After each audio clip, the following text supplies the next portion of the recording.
There was a period of the better part of 10 weeks when we were unable to sell an Alberta government bond, when the Minister of Finance started visiting me daily about cash management, probably the first time those meetings had happened in Alberta since we actually did hit the wall in 1934. Those were bleak days, 25% unemployment, and no one knew what the future held. And in the midst of that, this is an anecdote I've shared before, but it still means so much to me.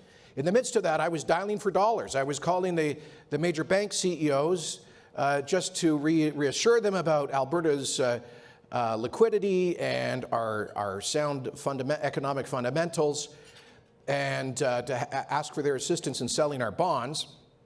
And I got Louis Vachon on the phone. He was he's now former president de la Banque Nationale at Montréal.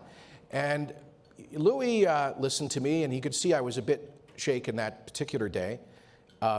And he said, you know, Premier, I just want to convey something to you. He said, I've worked all across Canada and all around the world. I'm kind of at the end of my career. And I'm a keen observer of human nature. He said, this is what gives me the confidence that Alberta will emerge from this crisis stronger than anywhere else in Canada.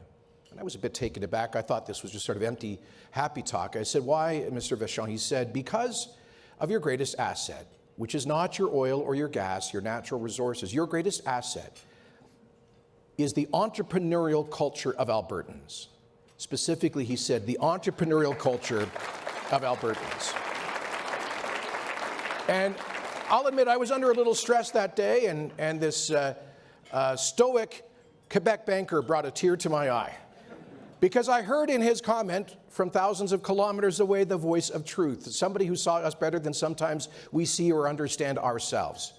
And you know, Monsieur Vachon was absolutely right, because we have emerged stronger than any other part of Canada, stronger and faster than I think even the greatest optimists could have hoped for.